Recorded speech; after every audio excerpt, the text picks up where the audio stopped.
Chapter 41. Requiem of Spirit.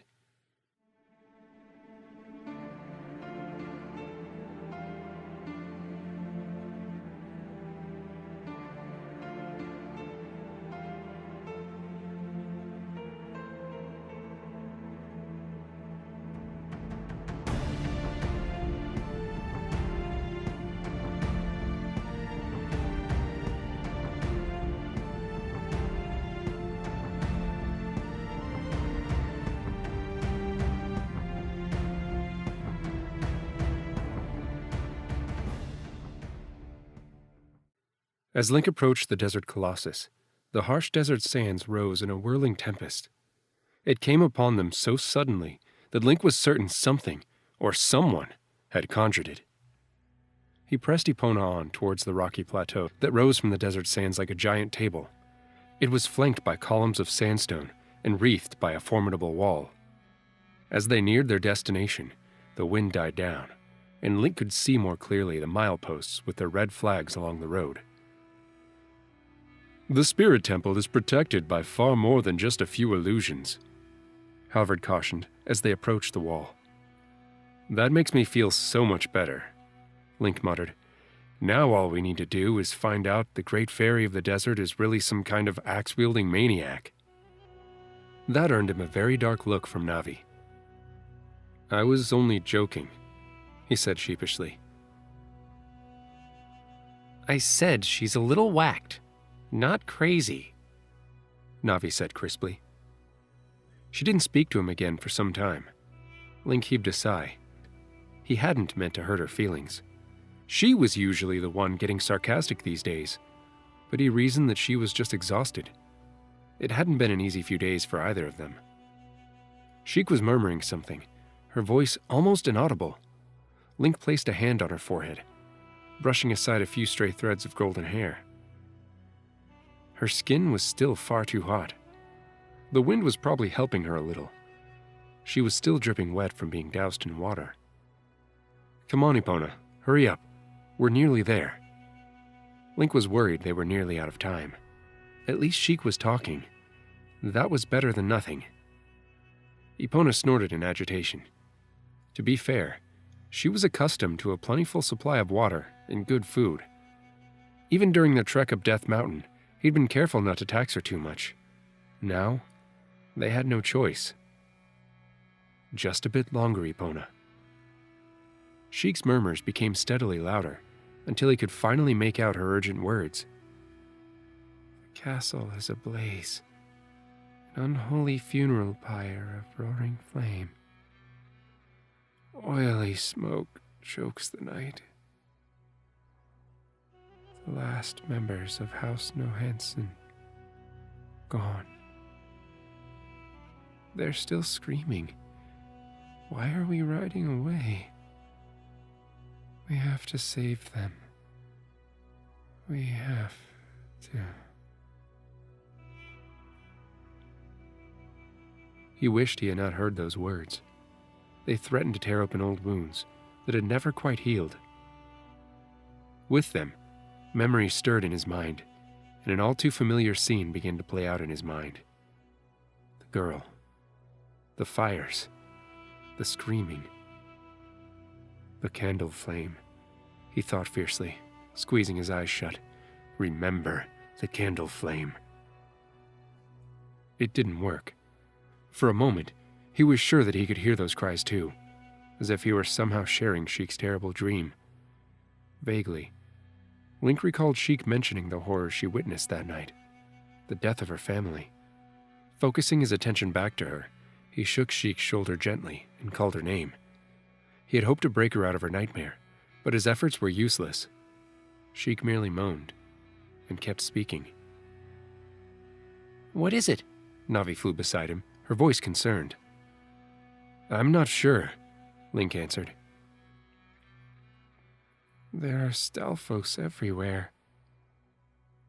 Sheik's voice became frightened. They pour through the streets. I can see them. Skeletal hands with rusty armor reach for us. They're killing everyone.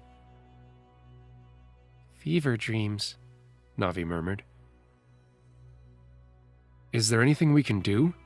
Link asked desperately. Not until we get to the Great Ferry, Halvard answered, drawing his horse in closer to Epona. She should stop soon. These episodes don't last long. I hope not, Link said. He didn't want to hear any more reminders of that dreadful night. She kept going, and in a way, her next words seemed more terrible than anything else she'd said so far. Don't go, little brother. Please, don't leave me. Her plea tore at Link's heart. He was so stunned, he nearly slipped from the saddle. Was Sheik pleading? That didn't sound like her. Her voice was desperate now and uncharacteristically vulnerable. It wasn't the flat stoic of a Sheikah at all. She never mentioned she had a brother, Navi said sadly. Link tried shaking her shoulder again. Sheik? She didn't even flinch. Halvard stared at her with a shrewd, calculating look. He looked away, murmuring something. Sheik's words lapsed back into an incoherent mumble, and Link urged Epona on as fast as she would safely go. They were almost there when Link once again caught Sheik's faint words. Eliana. Yes. Eliana is a good name. Who is Eliana? Link asked aloud, not really expecting anyone to answer. Navi landed on her shoulder, a look of consternation on her tiny face as she shook her head. I have no idea. His worry steadily mounting, Link urged Epona on. She seemed to sense the need for haste, but that did not stop her from tossing her head and snorting in displeasure. I'll get you some carrots soon, Link told her, before casting a glance at the bare hills and jagged rocks surrounding him. Somehow, I'll get you some. The red walls of sandstone rose up before them as they approached the crumbling ruins of what had once been a gatehouse. Two statues stood on either side of the entrance, hidden and almost inconspicuous in alcoves carved into the wall. Link thought the statues looked rather odd. They had no limbs and were round and black. Their necks were elongated, and their heads seemed almost spherical. A single glowing yellow gem served as their eye. By the time Link took any notice of them, he was already riding hard towards the crumbling entrance of the desert colossus. Halvard yelled something. Link didn't heed the warning, but Navi did. Link, stop! It's a Beamos! At Navi's cry, Link pulled hard on Epona's reins, just as a blue beam shot out from the eye of one of the statues, striking the sand near Epona's hooves. The mare reared in fright, almost unsaddling him and Sheik. Whoa! Link cried. The other Beamos fired. Link reined Epona to the left. The blue beam nicked the hairs on Epona's tail, and Link could feel the intense heat ripple over him. Epona neighed again, and bolted away from the archway. The heads of the statues turned, following the fleeing horse. The smell of burnt hair was strong, and Epona didn't like it much either. As Epona took flight, Link feared she might tumble in the soft sand. She didn't. Instead, he was the one that fell. He landed hard on his shoulder and rolled just in time to see Sheik fall off Epona. Halvard leapt off his horse and raced to Sheik's side as Link reached for his shield. He rolled away from another beam and jumped to his feet. Navi squeaked as another beam came close to hitting her, and she quickly flew to safety. Halvard got Sheik out of the way, while Link sidestepped another attack. He wasn't convinced Impa's ring would save him from whatever magic these things were using. Magic was never infallible after all, and even Impa's ring would have some limitation. They're persistent. How do I kill them? He yelled. An arrow? Navi shouted as another beam of blue flame shot past her. Standing still in front of that thing doesn't look like a good idea, he pointed out. The blue flames licked the ground, mere inches from his foot, as Link dodged again. He decided that this was enough dancing with death for now, and ran. The beams followed behind him.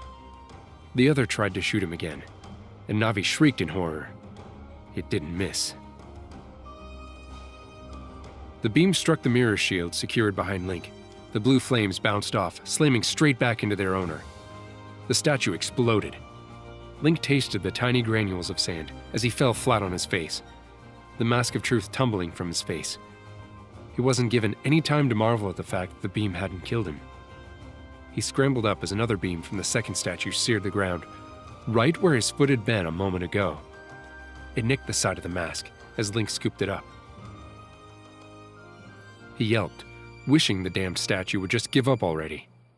He quickly smothered the flames scorching the side of the mask and brought his shield to bear. The next jet of fire hit the silver surface and rebounded, striking the Beamos squarely in its stone face. Stone sprayed everywhere as the enchanted menace was reduced to a pile of rubble. Link! He looked up to see Navi fly to his face, looking stunned to see he was unhurt.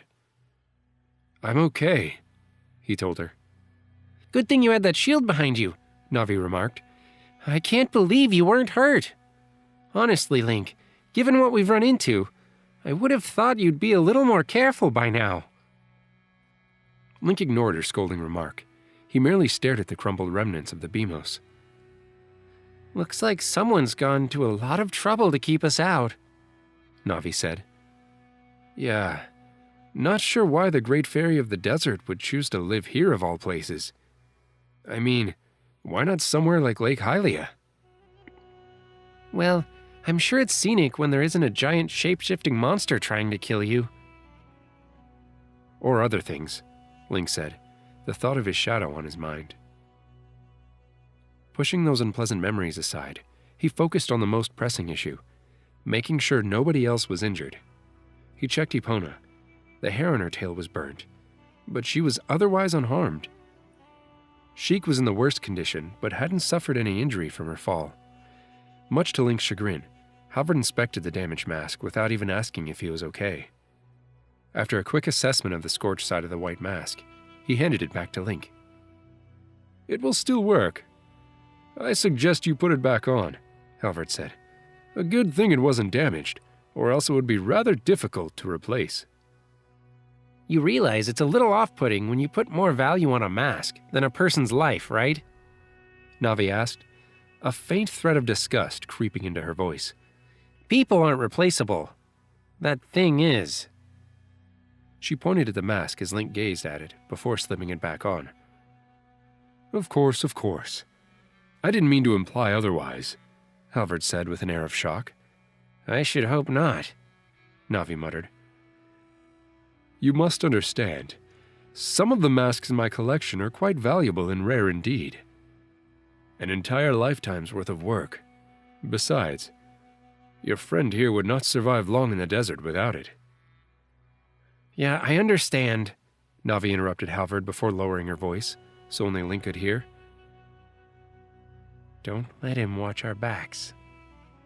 "We should keep going," Link suggested before Halvard could ask what Navi had said, or have an argument with her. Without further questions, the masked man helped place Sheik back in Epona's saddle. Epona refused to go anywhere near the remains of the Beamos, forcing Link to coax her forward on foot. Even then, she whinnied and tried to nip him every step of the way until they cleared the archway. Now they were inside, the desert colossus was an impressive sight. Stone steps led to a doorway flanked by red pillars. Above the doorway, seated in a meditative repose, within the enormous arches of an alcove, was a statue. Its arms were folded in its lap, and its eyes gazed down at them. A dais stood in front of the stairs, a familiar platform of marble with the Triforce etched across its surface. A portal. This one had music notes and words carved beneath the Triforce. Pocket, Navi said as she followed Link's gaze back towards the statue. Pocket stood as tall as some of the trees in the Kokiri forest, and several people could have sat comfortably in the palms of her enormous hands. Link took a few steps forward towards the steps of the temple when he noticed more of the statues with the glowing gem beside the doorway. He was out of their range and decided to keep it that way. Once Epona overcame her nervous frisking, Link leaped back into the saddle. They rode past the door, passing by a stone tank filled with water and around the huge column of red rock. They finally came to a cave that ran through the rugged wall of rock. It looked like it could have been a back entrance to the temple, But it wasn't. The sandy ground turned to smooth stone at the lip of the cave. "This is the Great Fairy's home," Halvard explained. "Looks inviting," Link replied. He was finding it hard to believe that a great fairy would want to call this place home. "We better hurry." Sheik's breathing was labored, and she made no sound as Link gathered her into his arms once he dismounted. Finding what little shade they could, Link and Halvard left the two horses and stepped into the cave. As the darkness splashed over them, Link breathed a quiet sigh of relief. Though Sheik had been quite light when they started out that morning, he was tired, and he strained under her weight, the heat draining his will to move. In his weary state, it seemed that the cave went on and on. Finally, Link spotted light ahead, and he hastened his step to reach it. Hope and relief burst inside him, until the cave opened up into an almost empty chamber. "She's not here," Link said. He surveyed the shrine for any sign of the Great Fairy, but there was no sign of her. None, except for the tiny balls of light that hovered along the edges of the fountain. Their light made the water reflect onto the stone walls, giving the fountain a mystical quality. The stone steps that led up to an altar of white marble stood at the edge of Fairy Fountain. There was an insignia of the Triforce upon the altar surface, but the inscription beneath it was indecipherable. Link turned his attention to the fairies hovering in the pool, noticing for the first time that they were all staring, and no longer drifting lazily upon the water's surface. They looked rather surprised at the intrusion, bunching up together, as if that would offer them some measure of protection. Navi flew up beside Link's shoulder, and the fairies looked even more startled to see her. "A forest sprite has come to see us. That is most unusual," one of the fairies said, leaving her tightly bunched kin and venturing towards Navi, inspecting her all the while. "The fairies of the woods never leave their sacred groves. Yet, here is one." "Can you tell us where the Great Fairy is?" Link asked. It probably would have been ideal to let Navi do the talking, given how suspicious the fairies were, but he didn't consider this until after the fact. Thankfully, none of the fairies objected to being addressed by him. "Only by a lullaby, played by the royal family of old, will we reveal our secret," one of the sprites chimed. That was the agreed password. "What are you talking about?" Link asked, his brain exhausted beyond the capacity to think clearly. "He holds the blade of the ancient hero," observed another fairy, who joined her companion at the fountain's edge.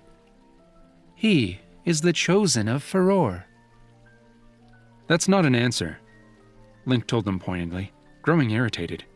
The sprites ignored him. "A trick, perhaps?" asked a third. "This is no trick," answered another. "I can sense the power of Furore within him." Navi opened her mouth to speak, but Link beat her to it. "I don't care who you think I am," he snapped.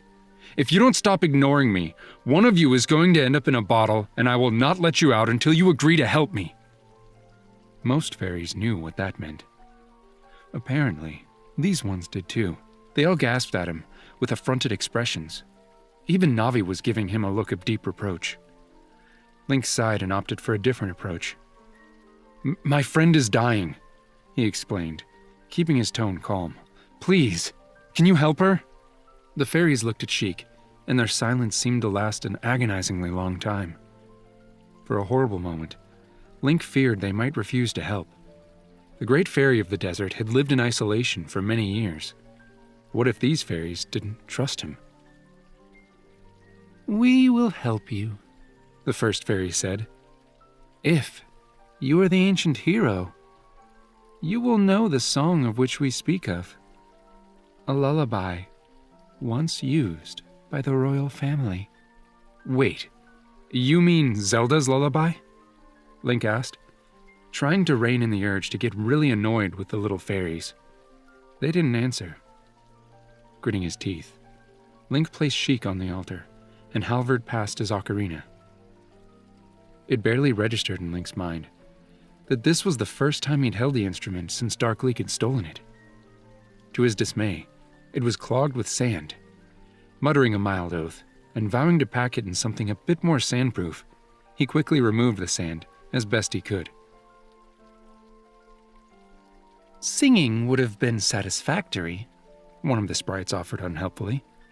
Link ignored it, but he did notice Navi giving the fairy a very sour look.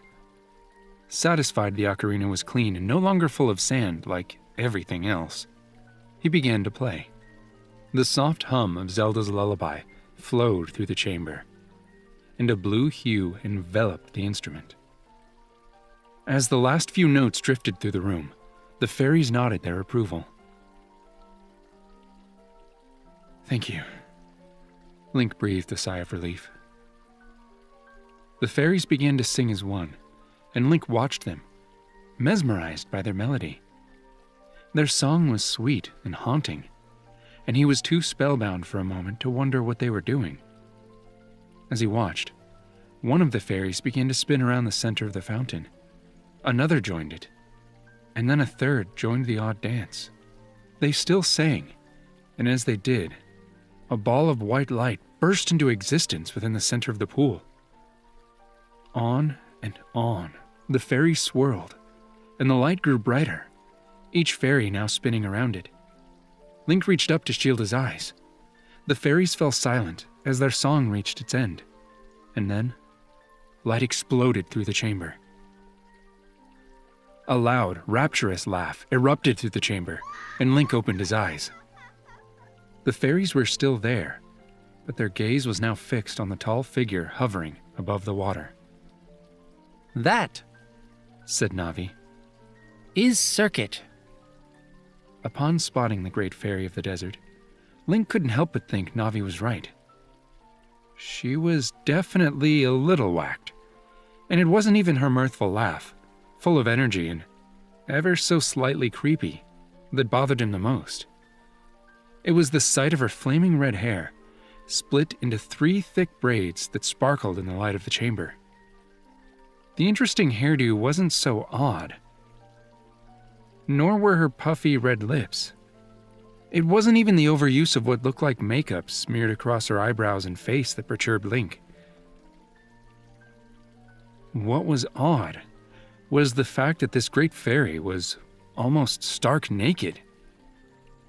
Only a dress of what looked remarkably like ivy around her midriff offered any semblance of privacy. Unlike Link, she was not in the least bit embarrassed. And, as if that wasn't awkward enough, she blew him a kiss as she caught his eye. Navi made a discreet but very disgruntled "Ugh." The heat rose in Link's cheeks, and for an instant, he was totally distracted from the immediate crisis of Sheik's deteriorating condition. If not for that, Link might have excused himself and fled back into the tunnel. He opened his mouth to say something, but his words caught in his throat. Halvard, meanwhile, looked like he was wishing he had a mask without eye slits. It was clear he had not met her before, despite his claims. Hi, was all Link managed. We called. He held up the ocarina. Greetings, hero of time, and welcome to my shrine, Circuit said with an elaborate flourish. Greetings, Navi, daughter of Moriko, and to you, mask peddler. It took a second for Link to realize who she meant, and he turned to see Halvard looking at the great fairy. I was most grieved to learn of my sister's passing. I am sorry for your loss, Navi, Circuit continued, the playfulness gone from her voice. Navi mumbled something that sounded like a thank you. Link pointed to Sheik, still trying to get his tongue to work properly. She needs help. Yes, I can see that. Circuit looked at Sheik, the smile sliding from her face as she frowned. This is most puzzling. You can heal her, right? Link asked anxiously. Of course I can heal her. said Circuit dismissively.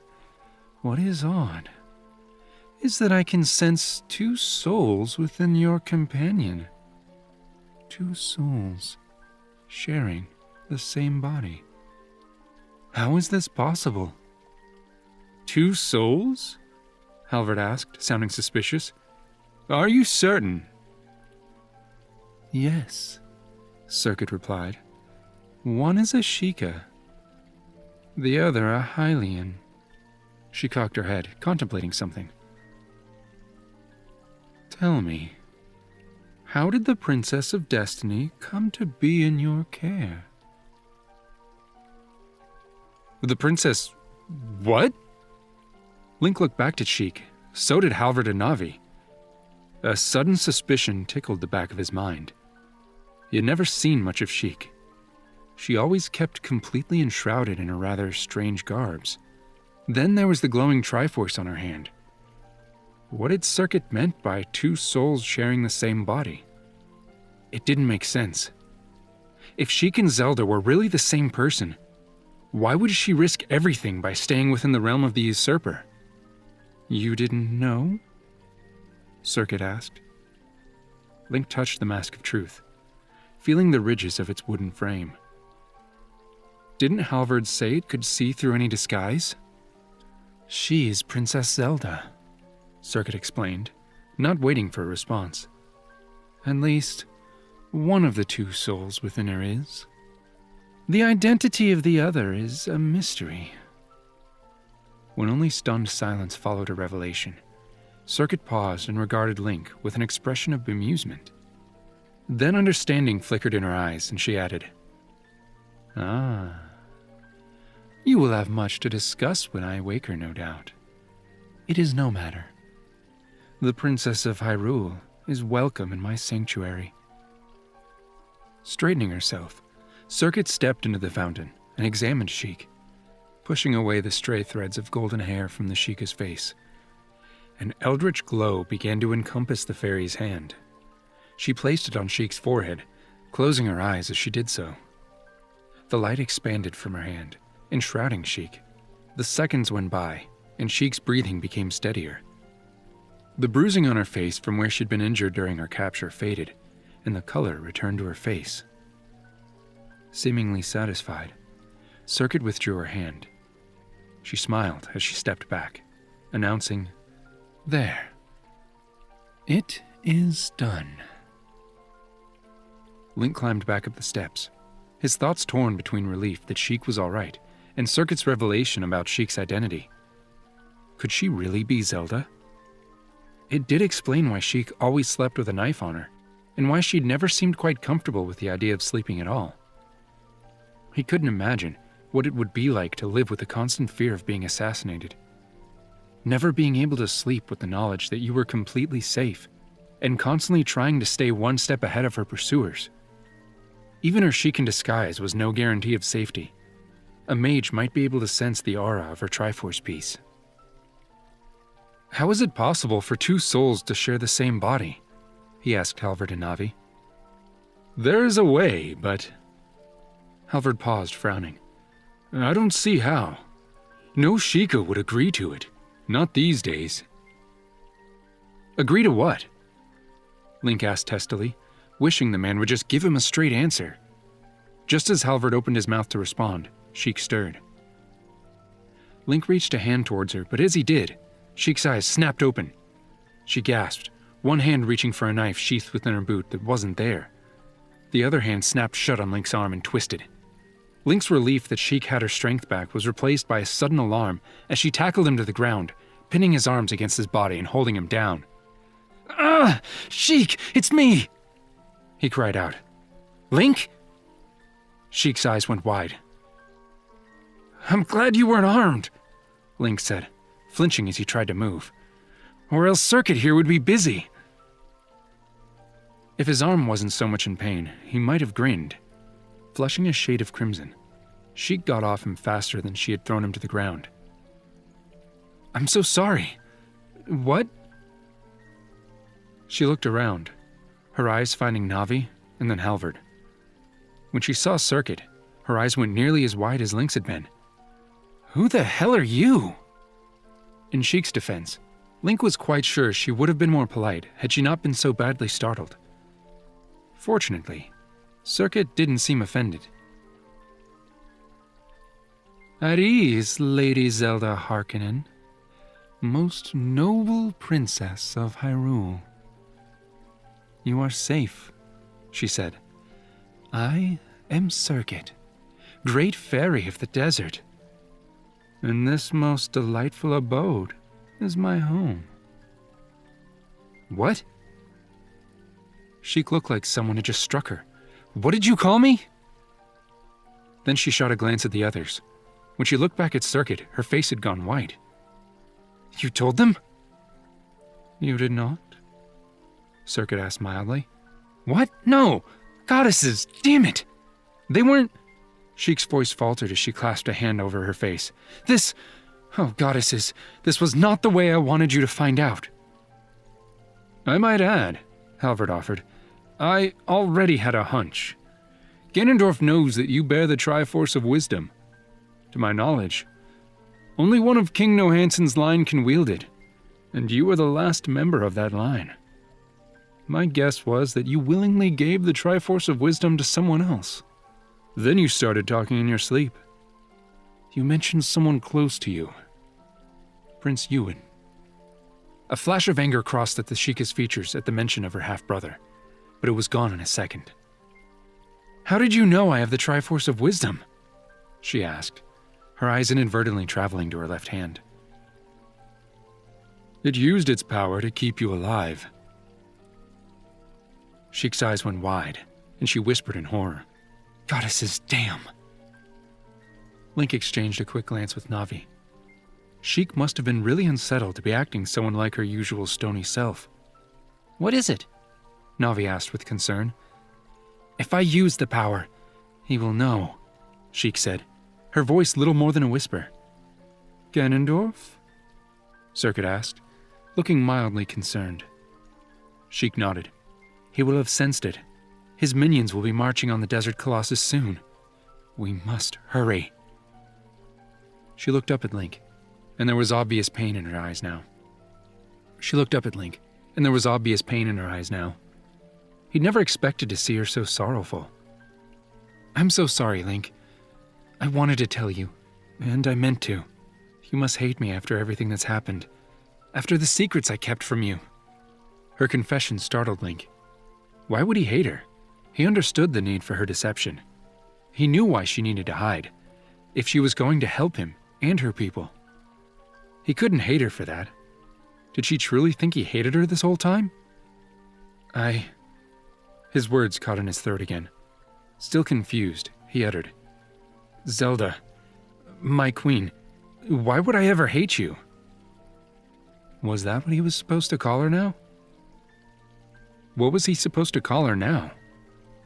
A shadow of a smile passed across Sheik's face, and she suddenly seemed far more worn than Link had ever seen her. Then it was gone, replaced by the sorrowful gaze of the woman trapped behind the mask.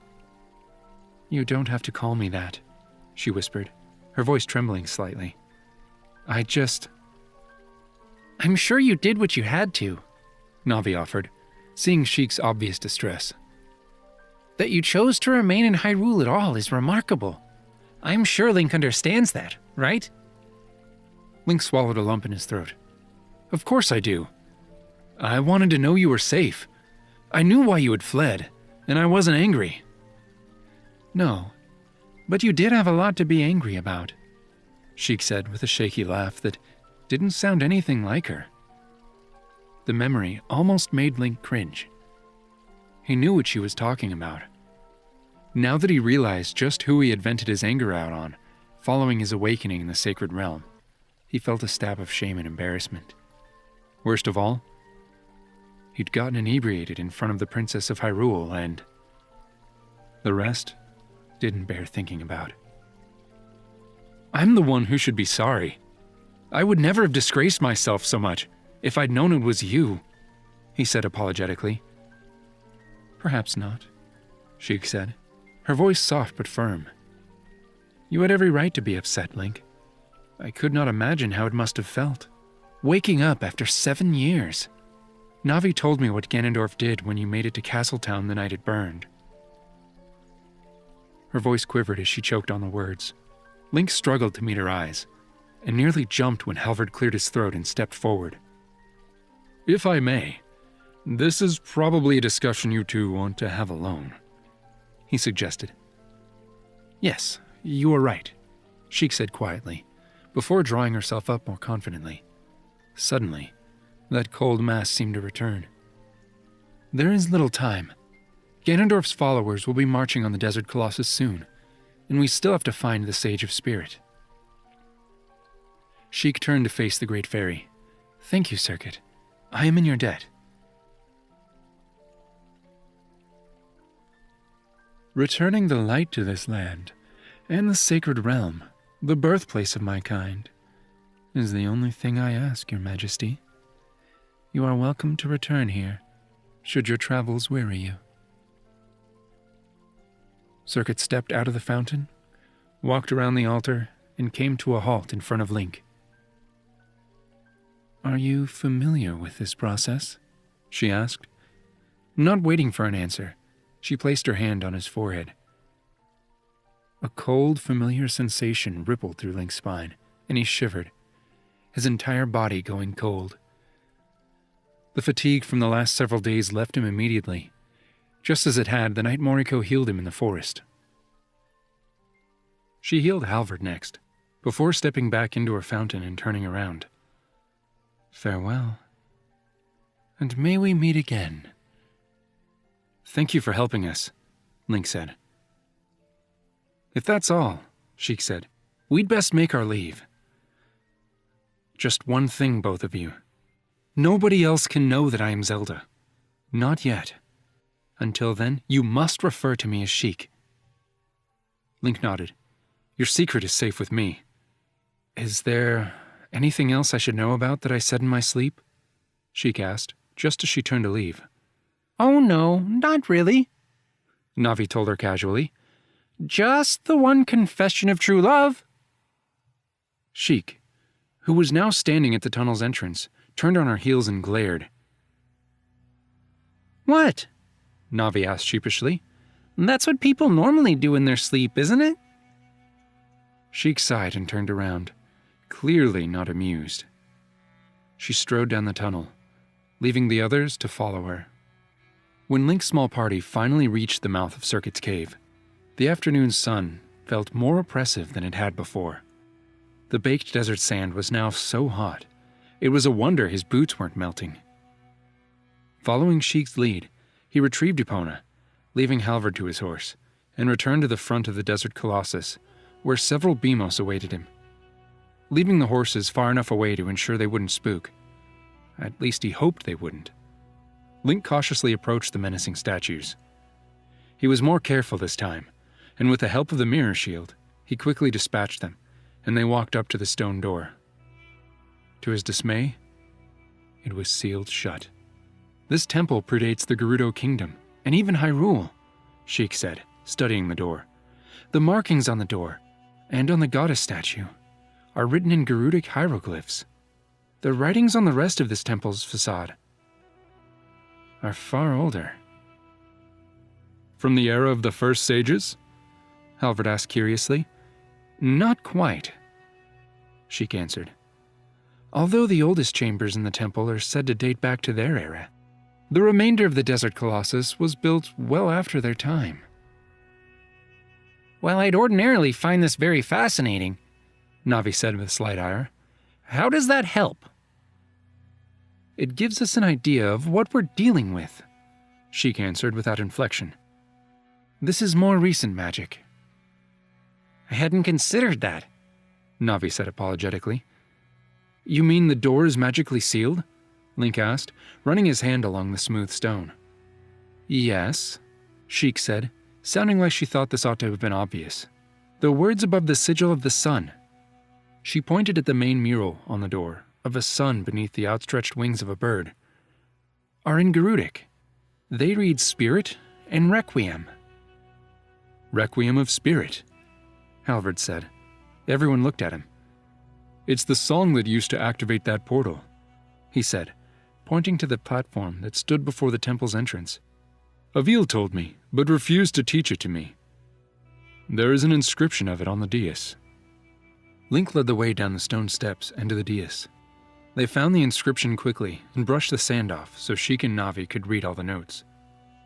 Sheik memorized them, which didn't take long, and then turned to face Halvard. You should go back to Kakariko and let Impa know that we're all right. I trust you know the way back? Halvard nodded. It took a moment for Link to realize she was referring to the song used to activate the portal in Kakariko. What about you? Halvard asked. I can hardly go back and tell Impa I left you here. Tell her I ordered you to. Halvard didn't look pleased with this, but she cut him off before he could argue. Should any danger befall us, I will use the portal to send Link and myself back. The Zora Queen gave Impa your harp. I will return with it straight away. I am certain Impa will not have let it out of her sight, Sheik said. Link handed her the Ocarina of Time. She stepped onto the dais and began playing an unfamiliar song. It had a slightly chilling edge to it that made Link think of the creeping shadows of the night as they extinguished the last vestiges of twilight. The familiar blue light enveloped the dais, and Sheik stepped away, bidding Halvard farewell. I hope that was the right choice, sending him away, Navi said. We'll be fine, Sheik said resolutely. He'll be back soon. She looked at Link, a sadness creeping back into her voice. I meant what I said about deceiving you. I am sorry. To both of you. It's okay, Link said, and he truly meant it. Really? Sheik smiled weakly. I'm glad. They turned back to the door, and Link played the Requiem of Spirit. The notes pealed through the air, and then a deep rumble sounded from within the temple. Link kept playing. The runes above the door glowed, and the door slid open, letting light spill into the chamber beyond. Link finished playing, put the ocarina away, and without further ado, he stepped into the temple. Somewhere inside, the Sage of Spirit awaited.